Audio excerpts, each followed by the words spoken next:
Hi friends, എല്ലാവർക്കും xylem PSCയിലേക്ക് സ്വാഗതം. ഇന്നത്തെ ക്ലാസ്സിൽ നമ്മൾ നോക്കാൻ പോകുന്നത് നമ്മുടെ വരുന്ന LGS പരീക്ഷയ്ക്ക് ഉപകാരപ്പെടുന്ന രീതിയിൽ LGS പരീക്ഷയിൽ ചോദിച്ചിട്ടുള്ള കുറച്ച് ഫിസിക്സിന്റെ ചോദ്യങ്ങളാണ്. ഓക്കെ, അപ്പോൾ LGS പരീക്ഷയിൽ പ്രീവിയസ് ആയിട്ട് ചോദിച്ചിട്ടുള്ള ക്വസ്റ്റ്യൻസ് ആണ് നമ്മൾ ഇതിനകത്ത് ഉൾപ്പെടുത്തിയിട്ടുള്ളത്. അപ്പോൾ നമുക്ക് ഓരോ ക്വസ്റ്റ്യൻ ആയിട്ട് എന്ത് ചെയ്യാം നോക്കാം. ഓക്കെ, ഒന്നാമത്തെ ചോദ്യം ഇതാണ്: പ്രവൃത്തി ചെയ്യാനുള്ള കഴിവാണ് ഡാഷ്. പ്രവൃത്തി ചെയ്യാനുള്ള കഴിവാണ് ഡാഷ്. എന്താണ് പ്രവൃത്തി ചെയ്യാനുള്ള കഴിവിന് പറയുന്ന പേരെന്താ? പ്രവൃത്തി ചെയ്യാനുള്ള കഴിവാണ് ഊർജം അല്ലെങ്കിൽ എനർജി. പ്രവൃത്തി ചെയ്യാനുള്ള കഴിവാണ് ഊർജം അല്ലെങ്കിൽ എനർജി, അല്ലെ? ഓക്കെ, ഇനി പ്രവൃത്തിയുടെ നിരക്കിന് നമ്മൾ എന്ത് പറയും? പ്രവൃത്തിയുടെ നിരക്കിന് എന്ത് പറയും? പ്രവൃത്തിയുടെ നിരക്ക് പറയൂ. പ്രവൃത്തിയുടെ നിരക്ക് പവർ ആണ്. ഓക്കെ, പ്രവൃത്തിയുടെ നിരക്കിന് പറയുന്ന പേരാണ് പവർ അല്ലെങ്കിൽ ശക്തി. പ്രവൃത്തിയുടെ നിരക്കിന് പറയുന്ന പേരാണ് പവർ അല്ലെങ്കിൽ ശക്തി. പ്രവൃത്തി ചെയ്യാനുള്ള കഴിവിന് പറയുന്ന പേരാണ് ഊർജം. ഓക്കെ, ഊർജം. ഓക്കെ അല്ലേ? ഇനി ഊ താ പ്ര ജൂൾ എന്ന് നിങ്ങൾ കേട്ടിട്ടുണ്ടോ? ഊ താ പ്ര ജൂൾ, അതായത് ഊർജം, താപം, പ്രവൃത്തി. ഇത് മൂന്നിന്റെയും യൂണിറ്റ് എന്താണ്? SI യൂണിറ്റ് എന്താണ്? ജൂൾ ആണ്. ഊർജം, താപം, പ്രവൃത്തി. ഇത് മൂന്നിന്റെയും SI യൂണിറ്റ് എന്താണ്? ജൂൾ ആണ്. ഊർജം, താപം, പ്രവൃത്തി എന്നിവയുടെ SI യൂണിറ്റ്. ഓക്കെ അല്ലേടാ? അപ്പൊ പ്രവൃത്തി ചെയ്യാനുള്ള കഴിവ് ഊർജം, പ്രവൃത്തിയുടെ നിരക്ക് പവർ അല്ലെങ്കിൽ ശക്തി. നെക്സ്റ്റ്, ചുറ്റുപാടുകളെ അപേക്ഷിച്ച് ഒരു വസ്തുവിനുണ്ടാകുന്ന സ്ഥാനമാറ്റം അതിനെന്താണ് പറയുന്നത്? ഇത് പരീക്ഷയ്ക്ക് ചോദിച്ചപ്പോൾ കുറെ ആൾക്കാർ തെറ്റിച്ചിട്ടുണ്ടായിരുന്നു. ഓക്കെ, കുറെ പേര് സ്ഥാനാന്തരം എഴുതി, അതല്ല ആൻസർ. ചുറ്റുപാടുകളെ അപേക്ഷിച്ച് ഒരു വസ്തുവിനുണ്ടാകുന്ന സ്ഥാനമാറ്റത്തിന് നമ്മൾ ചലനം എന്നാണ് പറയുക. അതായത് ഇതിപ്പോ നമ്മൾ ഒരു വസ്തുത ഇവിടെ ഇരിക്കുകയായിരുന്നു, ഒരു മേശപ്പുറത്ത് ഒരു ബോൾ ഇരിക്കുകയായിരുന്നു. കുറച്ച് സമയം കഴിഞ്ഞ് നോക്കിയപ്പം ആ വസ്തുത ഇവിടെ എത്തി എന്ന് വിചാരിക്കുക. അതായത് അതിന്റെ അർത്ഥം എന്താണ്? ആ വസ്തു ചലിച്ചു എന്നല്ലേ അർത്ഥം. ചുറ്റുപാടിനെ അപേക്ഷിച്ച് നമ്മൾ നോക്കുമ്പോൾ ഒരു വസ്തുവിന് സ്ഥാനമാറ്റം ഉണ്ടാകുന്നുണ്ടെങ്കിൽ നമുക്ക് പറയാം ആ വസ്തു ചലനാവസ്ഥയിലാണ്, ആ വസ്തു ചലനത്തിലാണ് എന്ന് പറയാം. ഓക്കെ, ചുറ്റുപാടുകളെ അപേക്ഷിച്ച് ഒരു വസ്തുവിനുണ്ടാകുന്ന സ്ഥാനമാറ്റമാണ് ചലനം. ഓക്കെ, ചലനം, മോഷൻ എന്ന് പറയും. നെക്സ്റ്റ്, ദ്രവ്യത്തിന് എത്ര അവസ്ഥകളാണുള്ളത് എന്നാണ് PSC ചോദിച്ചിരിക്കുന്നത്. ഒരുപാട് വട്ടം പരീക്ഷയിൽ റിപ്പീറ്റഡ് ആയിട്ട് ചോദിച്ചുകൊണ്ടേയിരിക്കുന്ന ഒരു ക്വസ്റ്റ്യൻ ആണ് ദ്രവ്യത്തിന് എത്ര അവസ്ഥയുണ്ട് എന്നുള്ളത്. ഇതുവരെയായിട്ട് PSC ഈ ചോദ്യത്തിന് കൊടുത്തിട്ടുള്ള ആൻസർ 7 എന്നുള്ളതാണ് ഇതിന് കൊടുത്തിട്ടുള്ള ആൻസർ. പക്ഷെ നിങ്ങൾ മനസ്സിലാക്കണം, ദ്രവ്യത്തിന് 7 അവസ്ഥ മാത്രമേ ഉള്ളൂ എന്ന് ചോദിച്ചാൽ അല്ല. ദ്രവ്യത്തിന് ഒരുപാട് അവസ്ഥയുണ്ട്. 10 അവസ്ഥയെന്നോ 12 അവസ്ഥയെന്നോ നമുക്ക് പറയാൻ പറ്റില്ല. ഓരോ ദിവസവും നമ്മുടെ സയന്റിസ്റ്റുമാര് പുതിയ പുതിയ അവസ്ഥകൾ കണ്ടുപിടിച്ചുകൊണ്ടിരിക്കുകയാണ്. അപ്പൊ ദ്രവ്യത്തിന് എത്ര അവസ്ഥ എന്ന് ചോദിക്കുമ്പോൾ ഇത്ര അവസ്ഥയുണ്ടെന്ന് പറയാൻ പറ്റില്ല. നമ്മൾ സാധാരണയായിട്ട് നോർമലി നമ്മൾ കണ്ട ഒരു നമ്പർ വൈസ് കൊടുത്തിരിക്കുന്നത് ഒരു 7 അവസ്ഥകൾക്കാണ്. അതുകൊണ്ട് PSC ഇതുവരെയും ചോദിച്ചിട്ടുള്ള ഈ ഒരു ക്വസ്റ്റ്യൻ ചോദിച്ചിട്ട് ആൻസർ കൊടുത്തിട്ടുള്ളത് 7 എന്നാണ്. പക്ഷേ ഈ ഒരു ചോദ്യം ചോദിച്ച PSC തന്നെ മറ്റൊരു ക്വസ്റ്റ്യൻ ചോദിച്ചിട്ടുണ്ട്. ദ്രവ്യത്തിന്റെ 9ാമത്തെ അവസ്ഥ ഏതാണെന്ന് ചോദിച്ചിട്ടുണ്ട്. ഓക്കെ, 7 അവസ്ഥയാണ് ദ്രവ്യത്തിനുള്ളൂ എന്ന് പറയുന്ന PSC തന്നെ ചോദിച്ചിട്ടുണ്ട് ദ്രവ്യത്തിന്റെ 9ാമത്തെ അവസ്ഥ ഏതാന്ന്. ദ്രവ്യത്തിന്റെ 9ാമത്തെ അവസ്ഥ ഏതാന്ന് ചോദിച്ചാൽ അതിന്റെ ഉത്തരം Jahn Teller metal. Jahn Teller metal. ദ്രവ്യത്തിന്റെ 9ാമത്തെ അവസ്ഥ ഏതാണ്? ജാൻ ടെല്ലർ മെറ്റൽ ആണ് ദ്രവ്യത്തിന്റെ 9ാമത്തെ അവസ്ഥ. പക്ഷേ ഈ 9ാമത്തെ അവസ്ഥ ഏതെന്ന് ചോദിച്ച് ആ പരീക്ഷയ്ക്ക് ശേഷം വീണ്ടും ദ്രവ്യത്തിന് എത്ര അവസ്ഥയുണ്ടെന്ന് ചോദിച്ചപ്പോൾ നമ്മുടെ PSC 7 തന്നെയാണ് ആൻസർ ആയിട്ട് കൊടുത്തിട്ടുള്ളത്. 7 തന്നെയാണ് ആൻസർ ആയിട്ട് കൊടുത്തിട്ടുള്ളത്. ഓക്കെ, പറഞ്ഞ കാര്യം മനസ്സിലായല്ലോ. ഇവിടെ ദ്രവ്യത്തിന്റെ സർവ്വസാധാരണമായിട്ട് കാണുന്ന 3 അവസ്ഥകൾ ഏതൊക്കെയാണ്? ഖരം, ദ്രാവകം, വാതകം, അല്ലെ? ഖരം, ദ്രാവകം, വാതകം. ഇനി ദ്രവ്യത്തിന്റെ 4ാമത്തെ അവസ്ഥ ഏതാന്ന് ചോദിച്ചാൽ പ്ലാസ്മയാണ്. ദ്രവ്യത്തിന്റെ 4ാമത്തെ അവസ്ഥ ഏതാണ്? പ്ലാസ്മ. പ്രീവിയസ് ക്വസ്റ്റ്യൻ ആണ്, ഒത്തിരി വട്ടം ചോദിച്ചിട്ടുണ്ട്. 5ാമത്തെ അവസ്ഥ ഏതാന്ന് ചോദിച്ചു കഴിഞ്ഞാൽ അത് ബോസ് ഐൻസ്റ്റീൻ കണ്ടൻസേറ്റ് ആണ്. ദ്രവ്യത്തിന്റെ 5ാമത്തെ അവസ്ഥ ഏതാണ്? Bose Einstein condensate. Bose Einstein condensate. 6ാമത്തെ അവസ്ഥ ഏതാന്ന് ചോദിച്ചാൽ ഫെർമിയോണിക് കണ്ടൻസേറ്റ്. 6ാമത്തെ അവസ്ഥ ഏതാന്ന് ചോദിച്ചു കഴിഞ്ഞാൽ ഏതാണ്? Fermionic condensate. Fermionic condensate. 7ാമത്തെ അവസ്ഥയോ? 7ാമത്തെ അവസ്ഥ quark gluon plasma. Quark gluon plasma. Okay, quark gluon plasma. 8ാമത്തെ അവസ്ഥയാണ് റിഡ്ബർഗ് മാറ്റർ. 8ാമത്തെ അവസ്ഥ ഏതാണ്? റിഡ്ബർഗ് മാറ്റർ. 8ാമത്തെ അവസ്ഥയാണ് റിഡ്ബർഗ് മാറ്റർ. 9ാമത്തെ അവസ്ഥയാണ് Jahn Teller metal. Jahn Teller metal. 9ാമത്തെ അവസ്ഥയാണ് ജാൻ ടെല്ലർ മെറ്റൽ. അപ്പൊ ഇത് കറക്റ്റ് ഒരു ഓർഡറിന് പഠിച്ചു വെക്കുക നിങ്ങൾ. പക്ഷെ PSC ദ്രവ്യത്തിന് എത്ര അവസ്ഥയുണ്ടെന്ന് ചോദ്യം ചോദിച്ചിട്ട് ഇതുവരെയും കൊടുത്തിട്ടുള്ള ആൻസർ ഏത് തന്നെയുള്ളൂ? 7 എന്നുള്ളതാണ് PSC കൊടുത്തിട്ടുള്ള ആൻസർ. ഓക്കെ അല്ലടാ? നെക്സ്റ്റ് ക്വസ്റ്റ്യനിലോട്ട് പോവാം. നെക്സ്റ്റ് ക്വസ്റ്റ്യൻ, ഒരു newton is equal to dash dyne. Newton എന്ന് പറഞ്ഞാൽ എന്തിന്റെ യൂണിറ്റ് ആണ് ന്യൂട്ടൺ? ബലത്തിന്റെ SI യൂണിറ്റ് ആണ് ന്യൂട്ടൺ. ബലത്തിന്റെ SI യൂണിറ്റ് ആണ് ന്യൂട്ടൺ. ഡൈൻ എന്നുള്ളത് ബലത്തിന്റെ CGS യൂണിറ്റ് ആണ്. ഡൈൻ എന്നുള്ളത് ബലത്തിന്റെ CGS യൂണിറ്റ് ആണ് ഡൈൻ. ഓക്കെ, CGS യൂണിറ്റ് ആണ് ഡൈൻ, ബലത്തിന്റെ തന്നെ. അപ്പൊ ഒരു newton is equal to dash dyne എന്ന് പറയുന്നു. എത്ര ഡൈൻ ആണ്? 10⁻5 ഡൈൻ ആണ്. ഒരു ന്യൂട്ടൺ എന്ന് പറയുന്നത് 10⁻5 ഡൈൻ ആണ് ഒരു ന്യൂട്ടൺ എന്ന് പറയുന്നത്. Okay, 10⁻5 dyne. നെക്സ്റ്റ് ക്വസ്റ്റ്യൻ, ഊർജത്തിന്റെ CGS യൂണിറ്റ് ഏത്? നമ്മൾ നേരത്തെ പറഞ്ഞു ജൂൾ അല്ലെ? ഊർജം, താപം, പ്രവൃത്തി. ഇത് മൂന്നിന്റെയും SI യൂണിറ്റ് എന്താ? ജൂൾ ആണ്. ഇത് മൂന്നിന്റെയും SI യൂണിറ്റ്. ഇതിന്റെ CGS യൂണിറ്റ് എന്താന്ന് ചോദിച്ചാൽ, ഈ ഊർജത്തിന്റെ അല്ലെങ്കിൽ പ്രവൃത്തിയുടെ CGS യൂണിറ്റ്, CGS സിസ്റ്റത്തിലെ യൂണിറ്റ് ഏതാന്ന് ചോദിച്ചാൽ ഏതാണ്? അത് എർഗ് ആണ്.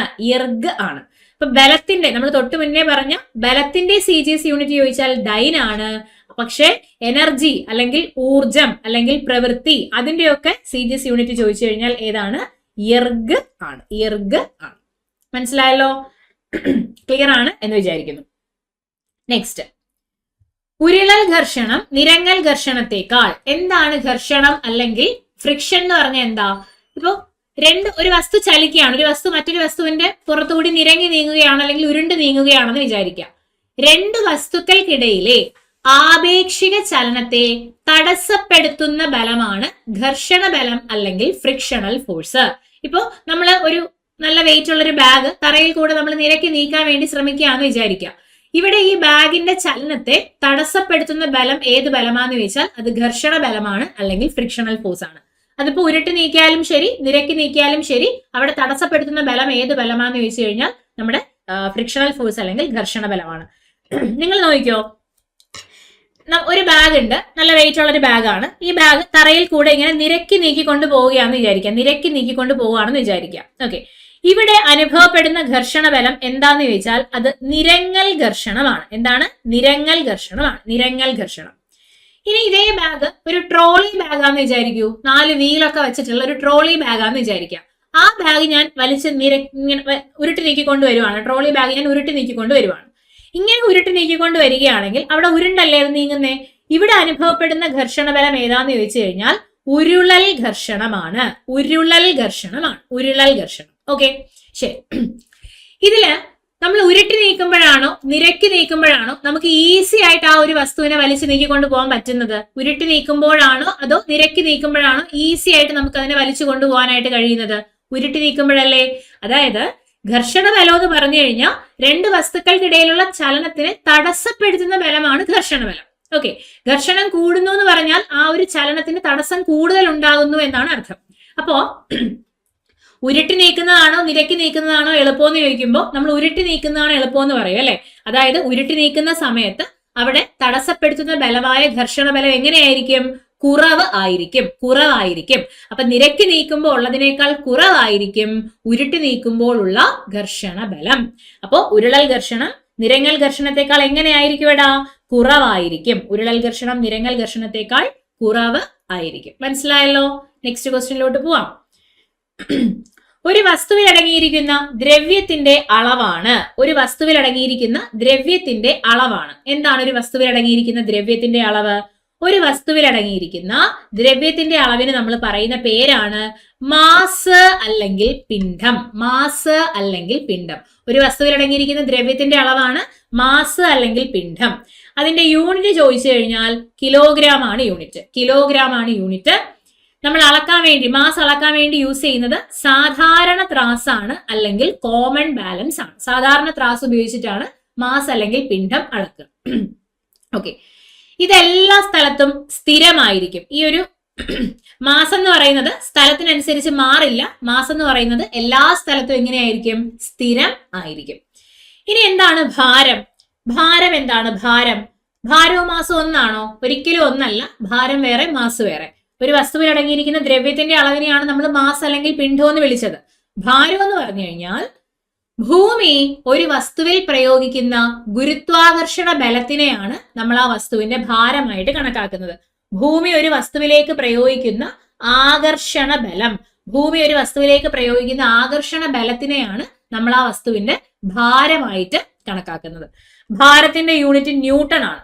നമ്മൾ നേരത്തെ പറഞ്ഞില്ലേ ബലത്തിന്റെ യൂണിറ്റ് ന്യൂട്ടൺ ആണെന്ന് പറഞ്ഞില്ലേ. ഇപ്പൊ ഭൂമി ഒരു വസ്തുവിൽ പ്രയോഗിക്കുന്ന ആകർഷണ ബലത്തിനെയല്ലേ നമ്മൾ ഭാരം എന്ന് പറയുന്നത്. അതുകൊണ്ട് തന്നെ ഭാരത്തിന്റെ യൂണിറ്റ് എന്താണ് വരിക? ന്യൂട്ടൺ ആണ് വരിക.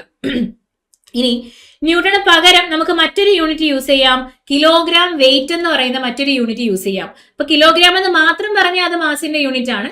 ആ കിലോഗ്രാമിന്റെ കൂടെ ഒരു WT വെയിറ്റ് കൂടെ ആഡ് ചെയ്ത് കഴിഞ്ഞാൽ കിലോഗ്രാം വെയിറ്റ് എന്ന് വന്നു കഴിഞ്ഞാൽ അത് ഭാരത്തിന്റെ യൂണിറ്റ് ആയിട്ട് എന്ത് ചെയ്യാൻ പറ്റും? നമുക്ക് പറയാനായിട്ട് സാധിക്കും. ഭാരം അളക്കാൻ വേണ്ടി യൂസ് ചെയ്യുന്നത് സ്പ്രിംഗ് ബാലൻസ് ആണ്, അല്ലെങ്കിൽ സ്പ്രിംഗ് ത്രാസ് ആണ് നമ്മൾ ഭാരം അളക്കാൻ വേണ്ടിയിട്ട് യൂസ് ചെയ്യുന്നത്. ഇനി മാസ് എവിടെ ഏത് സ്ഥലത്ത് പോയാലും മാസ് സ്ഥിരമായിരിക്കും എന്ന് പറഞ്ഞില്ലേ. പക്ഷെ ഭാരം അങ്ങനെയല്ല. ഭാരം സ്ഥലത്തിനനുസരിച്ച് മാറിക്കൊണ്ടിരിക്കും. സ്ഥലത്തിനനുസരിച്ച് മാറിക്കൊണ്ടിരിക്കുന്ന ആളാണ് ഭാരം അല്ലെങ്കിൽ വെയിറ്റ് എന്ന് പറയുന്നത്. ഓക്കെ അല്ലേ? ഓക്കെ അല്ലേ? നെക്സ്റ്റ് ക്വസ്റ്റ്യനിലോട്ട് പോകാം. നെക്സ്റ്റ് ക്വസ്റ്റ്യൻ നമുക്ക് നോക്കാം. സൂര്യനിൽ നിന്നും പ്രകാശത്തിന് ഭൂമിയിലെത്താൻ ഡാഷ് സമയം മതിയാകും. സൂര്യപ്രകാശം ഭൂമിയിലേക്ക് എത്താൻ എടുക്കുന്ന സമയം എത്രയാണ്? 8.2 മിനിറ്റ് അല്ലെങ്കിൽ 8 മിനിറ്റും 20 സെക്കൻഡുമാണ്. 8 മിനിറ്റും 20 സെക്കൻഡുമാണ്.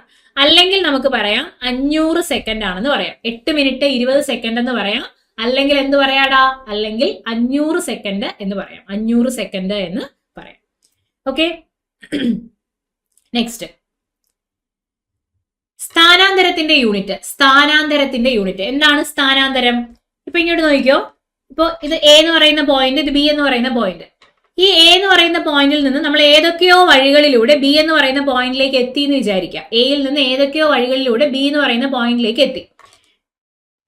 ഇവിടെ സഞ്ചരിച്ച പാതയുടെ നീളം എത്ര ദൂരം സഞ്ചരിച്ചിട്ടാണ് ഇവിടെ എത്തിയെന്നുള്ളതാണ്. സഞ്ചരിച്ച പാതയുടെ നീളം, അതിന് നമ്മൾ പറയുന്ന പേരാണ് ദൂരം അല്ലെങ്കിൽ ഡിസ്റ്റൻസ്.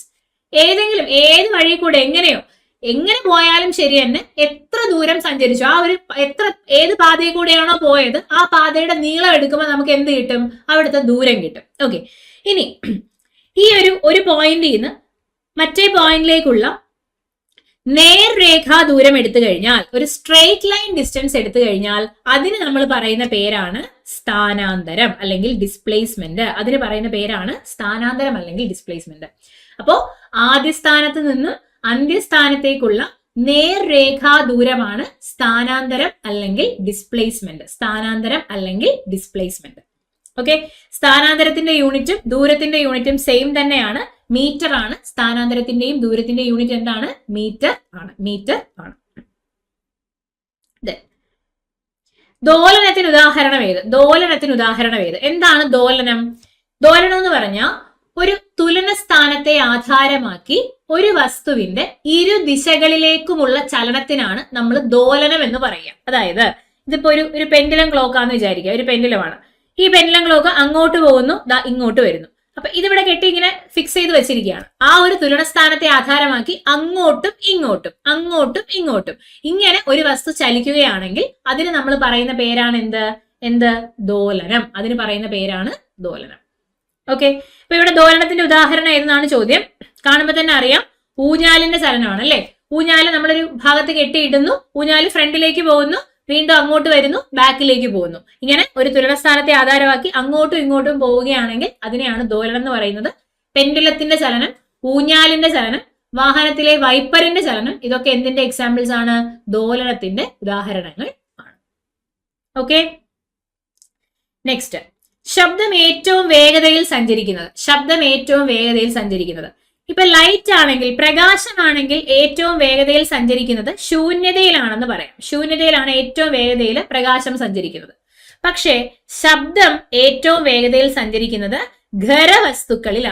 ഖരവസ്തുക്കളിലാണ് ശബ്ദം ഏറ്റവും വേഗതയിൽ സഞ്ചരിക്കുന്നത്. ശൂന്യതയിലൂടെ ശബ്ദത്തിന് സഞ്ചരിക്കാൻ സാധിക്കില്ല. ശൂന്യതയിൽ ശബ്ദത്തിന് സഞ്ചരിക്കാനേ കഴിയില്ല. സൗണ്ടിന് സഞ്ചരിക്കണമെങ്കിൽ ഒരു മാധ്യമം വേണം. ശബ്ദത്തിന് ശൂന്യതയിൽ കൂടെ സഞ്ചരിക്കാൻ കഴിയില്ല. അപ്പൊ ശബ്ദം ഏറ്റവും കൂടുതൽ വേഗതയിൽ സഞ്ചരിക്കുന്നത് ഏതിലാണ്? ഖരവസ്തുക്കളിലാണ് ശബ്ദം ഏറ്റവും വേഗതയിൽ സഞ്ചരിക്കുന്നത്. മനുഷ്യന്റെ ശ്രവണ പരിധി നമ്മുടെ മനുഷ്യന്മാർക്ക് എല്ലാ സൗണ്ടും കേൾക്കാൻ പറ്റുമോ? പറ്റത്തില്ല. അപ്പൊ മനുഷ്യനൊരു ശ്രവണ പരിധിയുണ്ട്. ഇത്ര ശബ്ദം തൊട്ട് ഇത്ര ശബ്ദം വരെ കേൾക്കാൻ പറ്റുള്ളൂ എന്നൊരു പരിധിയുണ്ട്. മനുഷ്യന്റെ ശ്രവണ പരിധി എത്ര എന്നാണ് ചോദിച്ചിരിക്കുന്നത്. 20 ഹെഡ്സ് തൊട്ട് 20 കിലോ ഹെഡ്സ് വരെയാണ്. അല്ലെങ്കിൽ 20 ഹെഡ്സ് തൊട്ട് 20,000 ഹെഡ്സ് വരെയാണ് നമ്മുടെ ശ്രവണ പരിധി എന്ന് പറയുന്നത്. അപ്പൊ ഏതാണ് ഓപ്ഷൻ? 20 ഹെഡ്സ് തൊട്ട് 20,000 ഹെഡ്സ് വരെ. ഒന്നാമത്തെ ഓപ്ഷൻ കാണുമ്പോൾ എഴുതാൻ തോന്നും. ആ ഒരു 20 കിലോ ഹെഡ്സ് കാണുമ്പോൾ തെറ്റിച്ച് കളയരുത്. ഇവിടെ 2 ഹെഡ്സ് എന്നാണ് കൊടുത്തിരിക്കുന്നത്. അങ്ങനെയല്ല, 20 ഹെഡ്സ് തൊട്ട് 20 കിലോ ഹെഡ്സ് വരെ, അല്ലെങ്കിൽ 20 ഹെഡ്സ് തൊട്ട് 20,000 ഹെഡ്സ് വരെ. ഓക്കെ, ശരി. 20 ഹെഡ്സിൽ താഴെ ആവൃത്തിയുള്ള ശബ്ദത്തിന് എന്താണ് പറയുക? ഇൻഫ്രാസോണിക് ശബ്ദം എന്നാണ് പറയുക. ഇൻഫ്രാസോണിക് ശബ്ദം. 20,000 ഹെഡ്സിന് മുകളിൽ ആവൃത്തിയുള്ള ശബ്ദത്തിന് എന്താണ് പറയുക? അൾട്രാസോണിക് ശബ്ദം. ഓക്കെ, അൾട്രാസോണിക് ശബ്ദം എന്നാണ് പറയുക. അൾട്രാസോണിക് ശബ്ദം എന്നാണ് പറയുക. നെക്സ്റ്റ്, പ്രകൃതിയിലെ അടിസ്ഥാന ബലങ്ങളിൽ ഏറ്റവും ശക്തി കുറഞ്ഞത് ഡാഷ് ആണ്. നമ്മുടെ പ്രകൃതിയിലെ അടിസ്ഥാന ബലങ്ങൾ എന്ന് പറഞ്ഞാൽ 4 പേരാണ്. ഒന്ന് ഗുരുത്വാകർഷണ ബലം, ഗുരുത്വാകർഷണ ബലം. പിന്നെ വൈദ്യുത കാന്തിക ബലം, വൈദ്യുത കാന്തിക ബലം. പിന്നെ ക്ഷീണ ആണവ ബലം, ക്ഷീണ ആണവ ബലം. അതേപോലെ പ്രബല ആണവ ബലം, പ്രബല ആണവ ബലം. ഓക്കെ, ഗുരുത്വാകർഷണ ബലം ഗ്രാവിറ്റേഷണൽ ഫോഴ്സ് ആണ്. വൈദ്യുത കാന്തിക ബലം ഇലക്ട്രോ മാഗ്നറ്റിക് ഫോഴ്സ് ആണ്. ക്ഷീണ ആണവ ബലം എന്ന് പറയുമ്പോൾ വീക്ക് ന്യൂക്ലിയർ ഫോഴ്സ് ആണ്. പ്രബല ആണവ ബലം എന്ന് പറയുമ്പോൾ സ്ട്രോങ് ന്യൂക്ലിയർ ഫോഴ്സ് ആണ്. ഇതിൽ ഏറ്റവും ശക്തി കുറഞ്ഞ ബലം ഏതാന്ന് ചോദിച്ചാൽ അത് ഗുരുത്വാകർഷണ ബലമാണ്. ഏറ്റവും ശക്തി കുറഞ്ഞ ബലം. ഏറ്റവും ശക്തി കൂടിയ ബലം ഏതാന്ന് ചോദിച്ചാൽ അത് പ്രബല ആണവ ബലമാണ്. സ്ട്രോങ് ന്യൂക്ലിയർ ഫോഴ്സ് ആണ് ഏറ്റവും ശക്തി കൂടിയ ബലം. ഓക്കെ, ശക്തി കൂടിയ ബലം. Next question. മാധ്യമത്തിന്റെ സഹായമില്ലാതെ താപം ഒരിടത്ത് നിന്നും മറ്റൊരിടത്തേക്ക് പ്രവഹിക്കുന്ന രീതി ഏതാണ്? ഇപ്പോ താപത്തിന് ഒരിടത്തു നിന്നും മറ്റൊരിടത്തേക്ക് ചലിക്കാൻ സാധിക്കും അല്ലെ? ഇതിൽ മാധ്യമത്തിന്റെ സഹായമൊന്നും ഇല്ലാണ്ട് താപം ഒരിടത്തു നിന്നും മറ്റൊരിടത്തേക്ക് ചലിക്കുന്നത് ഏതിലൂടെയാണെന്ന് ചോദിച്ചാൽ അത് വികിരണത്തിലൂടെയാണ്. വികിരണത്തിലൂടെയാണ്. സൂര്യപ്രകാശം ഭൂമിയിലേക്ക് എത്തുന്നത് വികിരണത്തിലൂടെയാണ്. സൂര്യപ്രകാശം ഭൂമിയിലേക്ക് വരുമ്പോൾ മാധ്യമത്തിന്റെ സഹായമൊന്നും ഇല്ലാണ്ടാണ് വരുന്നത്. സൂര്യതാപം, പ്രകാശവും താപവും, കേട്ടോ, ആ ഒരു ചൂട്, സൂര്യനുള്ള ചൂട്, അത് താഴേക്ക് എത്തുന്നത് നമ്മുടെ വികിരണത്തിലൂടെയാണ്. മാധ്യമത്തിന്റെ സഹായം ഇല്ലാതെ താപം പ്രേഷണം ചെയ്യപ്പെടുന്ന രീതിയാണ് വികിരണം. ഇൻക്യുബേറ്ററിൽ മുട്ട വിരിയാൻ സഹായിക്കുന്ന താപപ്രേഷണ രീതി വികിരണമാണ്. ഇൻക്യുബേറ്ററിൽ മുട്ട വിരിയാൻ സഹായിക്കുന്ന താപപ്രേഷണ രീതി വികിരണമാണ്. ഖരവസ്തുക്കളിൽ താപം പ്രേഷണം ചെയ്യപ്പെടുന്ന രീതി ചാലനമാണ്. ഖരവസ്തുക്കളിൽ താപം പ്രേഷണം ചെയ്യപ്പെടുന്ന രീതി ചാലനമാണ്. ദ്രാവകങ്ങളിലും വാതകങ്ങളിലും താപം പ്രേഷണം ചെയ്യപ്പെടുന്ന രീതി പ്രധാനമായിട്ടും സംവഹനമാണ്. സംവഹനമാണ്. കടൽക്കാറ്റ്, കരക്കാറ്റ് എന്നിവയ്ക്ക് കാരണം സംവഹനമാണ്. കടൽക്കാറ്റ്, കരക്കാറ്റ് എന്നിവയ്ക്ക് കാരണം സംവഹനമാണ്. ഓക്കെ, ഇനി തന്മാത്രകളുടെ യഥാർത്ഥത്തിലുള്ള സ്ഥാനമാറ്റം മുഖേന താപം പ്രേഷണം ചെയ്യപ്പെടുന്ന രീതി സംവഹനമാണ്. ചാലനത്തിൽ യഥാർത്ഥത്തിലുള്ള സ്ഥാനമാറ്റം ഇല്ല. അപ്പോൾ തന്മാത്രകളുടെ യഥാർത്ഥത്തിലുള്ള സ്ഥാനമാറ്റം മുഖേന താപം പ്രേഷണം ചെയ്യപ്പെടുന്ന രീതി എന്ന് ചോദിച്ചാലും സംവഹനമാണ് ആൻസർ. ഓക്കെ, നമുക്ക് ഇന്നത്തെ സെഷന്റെ ലാസ്റ്റ് ക്വസ്റ്റ്യനിലോട്ട് പോകാം. ഏതൊരു പദാർത്ഥത്തിനും അതിന്റെ തന്നെ അവസ്ഥ തുടരുവാനുള്ള പ്രവണതയിൽ നിന്നാണ് ചലന നിയമങ്ങൾ ന്യൂട്ടൺ പ്രസ്താവിച്ചത്. താഴെ പറയുന്നതിൽ ഏത് ഗുണമാണ് ഈ പറയുന്നത്? അതായത് ഏതൊരു വസ്തു, ഇപ്പൊ ഒരു വസ്തു നിശ്ചലാവസ്ഥയിലാണ് ഇരിക്കുന്നതെങ്കിൽ ആ വസ്തുവിന് നിശ്ചലാവസ്ഥ തന്നെ തുടരാനാണ് താല്പര്യം. ഇനി ഒരു വസ്തു ചലനാവസ്ഥയിലാണെങ്കിൽ ആ വസ്തുവിന് ചലനാവസ്ഥ തന്നെ തുടരാനാണ് താല്പര്യം. അപ്പൊ ഏതൊരു വസ്തുവിനും അതിപ്പോ ഏത് അവസ്ഥയിലാണോ ഇരിക്കുന്നത് ആ അവസ്ഥ തന്നെ തുടരാനാണ് താല്പര്യം. അതിന് നമ്മൾ പറയുന്ന പേര് എന്തെന്നാണ് ചോദ്യം. എന്താണ് പേര്? ജഡത്വം എന്നാണ് പേര്. ഇനേർഷ്യ എന്നാണ് പേര്. ജഡത്വം അല്ലെങ്കിൽ ഇനേർഷ്യ എന്നാണ് പേര്. ഓക്കെ, നമ്മുടെ ന്യൂട്ടന്റെ ഒന്നാമത്തെ ചലന നിയമമാണ് ജഡത്വ നിയമം എന്ന പേരിലും അറിയപ്പെടുന്നത്. ഓക്കെ, ഇനി വസ്തുക്കളുടെ മാസ് കൂടുമ്പോൾ അതിന്റെ ജഡത്വം എന്ത് ചെയ്യുന്നു? ജഡത്വവും കൂടുന്നു. മാസ് കൂടുമ്പോൾ ജഡത്വവും കൂടുന്നു. ഓക്കെ, അപ്പൊ നമ്മൾ ടോട്ടൽ ആയിട്ട് ഒരു 15 ക്വസ്റ്റ്യൻസ് ആണ് ഇന്നത്തെ സെഷനിൽ ചെയ്തത്. LGS ലെവൽ ക്വസ്റ്റ്യൻസ് ആണ് ചെയ്തത്. അപ്പൊ വരുന്ന LGS പരീക്ഷയ്ക്ക് നിങ്ങൾക്ക് ഉപകാരപ്പെടും എന്ന് വിചാരിക്കുന്നു. അപ്പൊ എല്ലാവർക്കും ക്ലാസ് നന്നായിട്ട് മനസ്സിലായി എന്നാണ് വിചാരിക്കുന്നത്. അടുത്ത ക്ലാസ്സിൽ എന്ത് ചെയ്യാം? നമുക്ക് വീണ്ടും കാണാം. അപ്പൊ okay friends, thank you so much. By.